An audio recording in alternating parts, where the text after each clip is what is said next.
패트릭 퀼린의 암 영양 요법에 대해서 말씀드리겠습니다. 1. 암의 영양 요법으로 유기농 식물성 식품을 많이 먹어야 한다고 했습니다. 즉 딸기류의 엘라직 애시드는 암세포의 자살을 유도하고 토마토의 라이코펜은 암세포의 성장을 억제합니다. 콩속의 제니스테인은 항암제로 입증되어 있고 푸른 잎 채소의 그루타티온은 항암제로 입증되어 있으며 마늘에는 S아세틸시스테인은 항암제로 입증되어 있습니다. 2. 암의 영양요법으로 자연 상태로 먹으라고 했습니다. 즉 가공하지 않는 것이 좋고 장이 받아주는 한 여러 색깔의 채소를 먹는 것이 좋습니다. 만약 음식이 썩지 않거나 싹이 나지 않는다면 버리라고 했습니다. 3. 암의 영양요법으로 설탕을 줄이라고 했습니다. 암은 설탕을 먹고 자라기 때문에 설탕을 피해야 합니다. 그런데 오늘날 우리 주변에는 설탕이 많이 든 음식이 너무 많습니다. 4. 암의 영양요법으로 좋은 기름을 먹으라고 했습니다. 좋은 기름은 세포막의 구성성분이 되고 인슐린을 효과적으로 만들고 혈당을 낮추고 면역세포에 도움이 됩니다.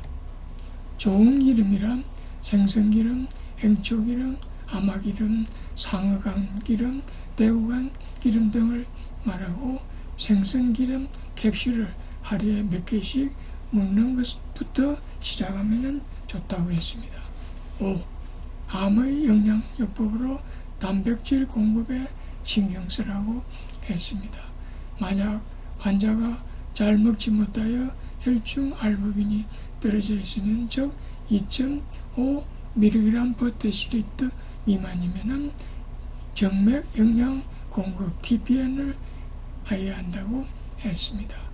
만약 암 환자가 혈중 알부민이 낮은 상태에서 항암제를 사용하면 면역 기능이 떨어지고 내성이 잘 생기며 또 혈중 알부민이 낮은 상태에서 수술하면 수술 후 상처 감염, 폐렴, 기타 합병증이 잘 생깁니다. 6. 암의 영양요법으로 면역기를 강화하는 식품을 섭취하라고 했습니다. 즉 초유 추출물, 알로에 추출물, 잎새버섯 추출물, 곰팡이 추출물, 또 IP6, 또 버섯 추출물, 그 다음에 애시약 등이 좋고 또 비타민 A, C, E, B6, 미네랄로 아연, 크롬, 셀레늄도 좋고 코엔자임 Q, EPA, GLA도 도움이 되고 아미노산으로는 아르기닌, 글루타민이 도움이 되고 음식으로는 요구르트, 마늘, 효소, 상어, 기름 등이 면역계를 강한다고 했습니다. 7. 암의 영양요법으로 영양 보충제가 필요하다고 했습니다. 즉 비타민, 미네랄로는 세레늄, 마그네슘, 칼슘, 크롬, 그리고 아미노산, 또 식품 추출물 등이 도움이 된다고 했고 8. 암의 영양요법으로 약초가 필요하다고 했습니다. 마늘, 황기, 다음 에키네시아, 다음에 히드라스티스, 감초, 인삼, 은행나무, 생강 등이 도움이 된다고 했습니다. 9. 암의 영양요법으로 암의 정신인자를 억제해야 한다고 했습니다.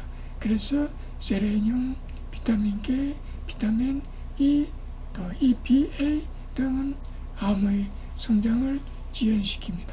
비타민 A, 비타민 D, 엽산, 바이오플라보노이드, 그리고 콩 등은 암의 유전자 발현을 억제시킵니다.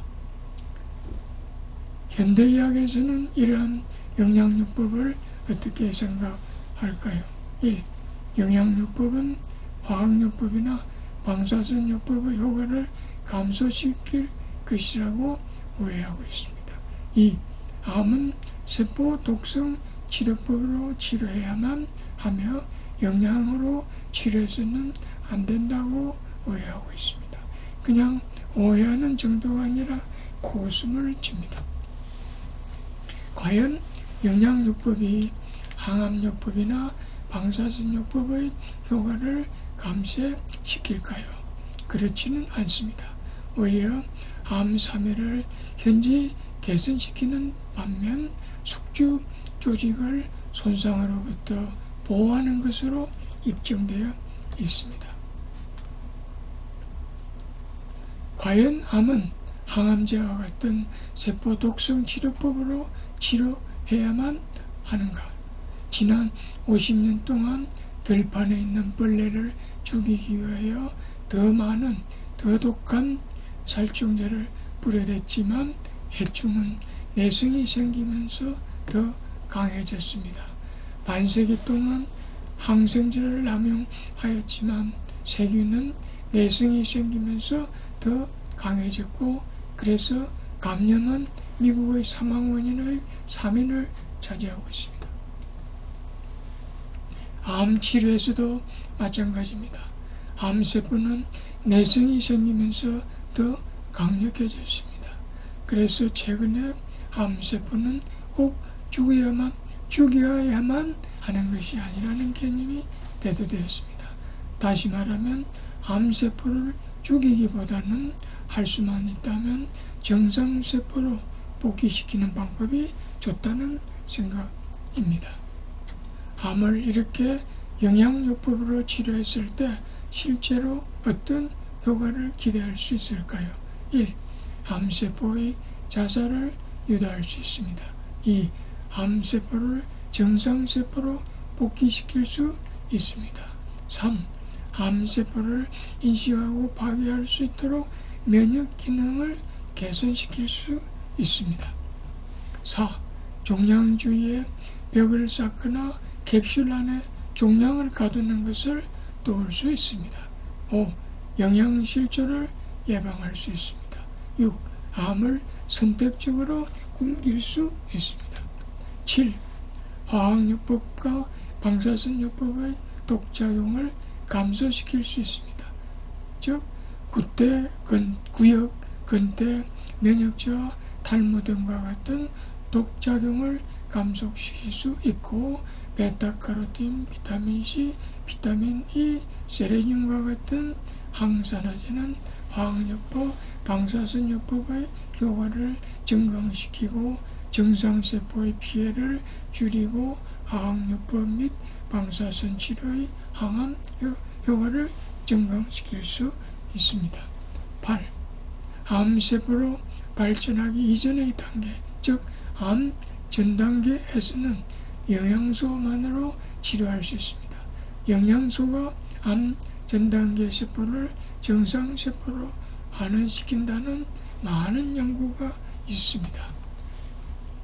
영양소만으로 암 전 단계 세포를 정상세포로 복귀시킨다는 연구 내용을 살펴보겠습니다.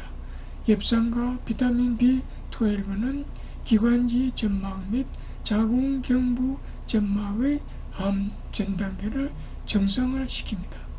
베타카로틴과 비타민 A 그리고 비타민 E는 구강의 암 전 단계를 정상으로 회복합니다. 세레늄은 구강의 암 전 단계를 정상으로 회복합니다. 비타민 C와 칼슘은 대장의 볼립, 이 대장의 볼립도 암 전 단계인데 대장의 볼립을 정상으로 회복시킵니다. 비타민 A, C, E는 대장선종, 이것도 암 전 단계인데 이것을 정상으로 회복시킵니다. 비타민 E는 유방암의 암 전 단계인 섬유낭성병을 정상으로 회복시킵니다. 비타민 E와 베타카로틴을 동물의 구강암 전 단계 세포에 직접 주입하면 종양이 사라집니다. 어떻게 영양소만으로 암 전 단계를 정상세포로 복귀시킬 수 있는가를 그림으로 한번 설명해 보겠습니다. 우리 몸의 조직들은 주기적으로 탈락되고 탈락된 부위는 새로운 조직으로 교체됩니다. 그래서 위벽은 5일마다, 지방은 3주마다, 피부는 5주마다, 뼈는 3개월마다 탈락되고 또 재생됩니다. 그래서 탈락되고 재생할 때 활성산소가 노출되지 않으면 소실된 부위는 정상세포로 대체됩니다. 지금 여기가 조직이 있으면은 이 표면 부위의 조직이 정상 조직이 주기적으로 탈락이 돼서 이런 모양으로 탈락되고 비어 있겠습니다. 근데 이때 탈락되는데 이때 이 탈락된 부위에 주위에 활성산소가 없으면은 이 탈락된 공백된 부위는 이와 같이 정상세포로 재생할 수 있습니다. 그리고 또 이 정상 부위가 주기적으로 탈락이 됐는데 이 탈락된 부위가 재생할 때 활성산소가 주위에 있지만 황산화제가 충분하면은 이 탈락된 부위는 보시는 바와 같이 정상세포로 재생이 됩니다. 근데 정상조직이 탈락됐고 이 탈락된 부위가 재생할 때 활성산소가 주위에 있고 또 몸에 항산화제가 있긴 한데 부족하면은 지금 보시는 바와 같이 암전단계 세포층이 암전단계 세포로 재생이 됩니다.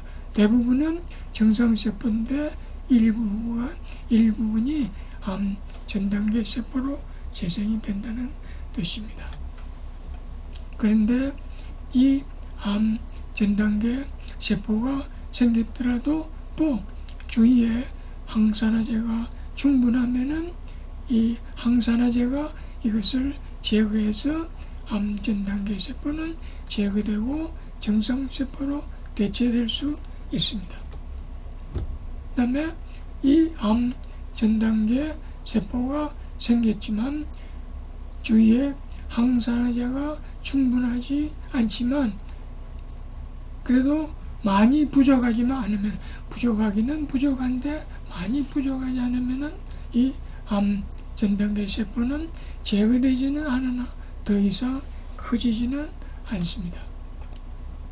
다음은 이 암전단계 세포가 생겼고 항산화제가 많이 부족하면은 그때는 이 암전단계 세포의 숫자가 점점 증가해서 이 층이 두꺼워지겠습니다.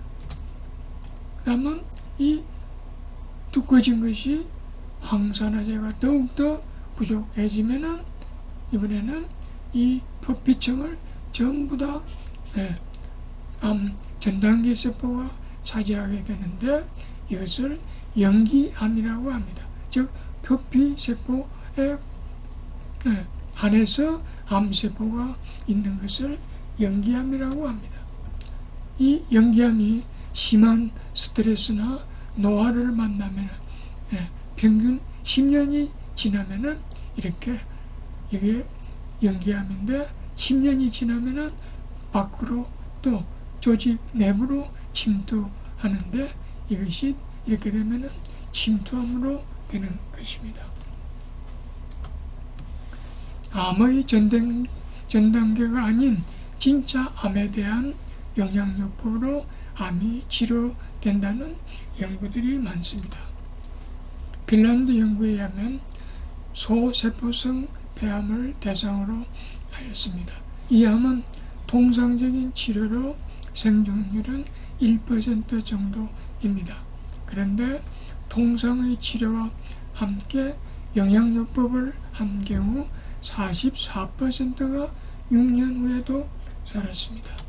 또 호프와 파울링의 연구에 의하면 129명의 암 환자를 대상으로 1. 암식이 즉 채소, 과일, 필수지방, 제한된 유제품은 허용하고 설탕이 적은 가공되지 않는 음식을 먹도록 하고 2. 치료적 용량의 비타민과 미네랄을 복용하게 하며 3. 통상적 치료도 병행하였고 4. 통상적 치료만 한 경우에는 대조군으로 했습니다.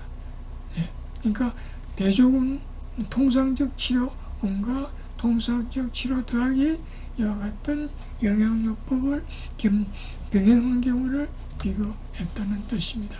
그 결과 치료군에서는 즉 영양요법을 병행한 군에서는 좋은 반응을 보이는 그룹과 그렇지 않은 그룹으로 나타났습니다.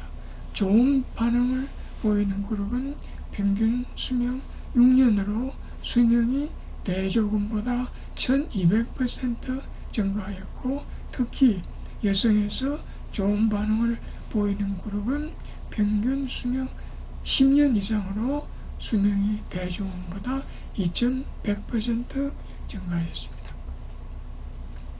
세 번째로 웨스트 버지니아 의과대학의 연구를 보면은 방광암 65명을 대상으로 대조군은 1일 권장 섭취량의 영양 보조제만 투여하고 실험군은 추가로 비타민 A를 4만 IU, 비타민 B6 100mg, 비타민 C 2000mg, 비타민 E 400 IU, 아연 90mg을 추가했습니다.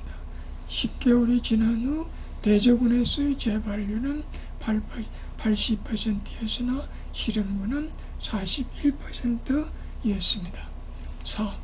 암의 자연치료를 경험한 사람 200명을 조사한 결과 87%에서 식습관을 과감하게 바꾸었으며 그래서 대부분 채식을 하였고 55%에서는 해독요법을 했고 65%에서는 영양보충제를 복용하였습니다. 5번 톨레인 대학의 연구에 의하면 지장암 환자를 대상으로 서양식 식사와 마이크로바이오틱 식사를 비교했습니다. 서양식의 경우 1467명 가운데 146명 즉 10%가 1년 뒤에 생존한 반면 마이크로바이오틱스를 한 경우에는 23명 중 12명 즉 52%가 1년 뒤에 살아남았습니다. 또 675명의 폐암을 대상으로 연구한 결과 채소를 많이 섭취하면 더 오래 살았습니다. 마크로바이오틱이란 일본의 장수식인데 현미나 잡곡, 통밀 등을 주식으로 합니다. 주로 유기농법으로 재배된 채소, 곡물, 콩 등의 농산물을 넣고 설탕 대신 조청, 꿀, 메이플 시럽 등의 조미료를 사용합니다. 화학 조미료는 사용하지 않고 주로 다시마나 표고버섯을 이용하여 국물을 내고 소금은 천일염 같은 자연소금을 이용합니다. 육류나 유제품은 이용하지 않습니다.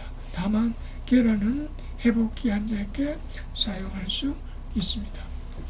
최근에는 영양종양학이라는 어떤 새로운 분야가 장족의 발전을 거듭하고 있습니다.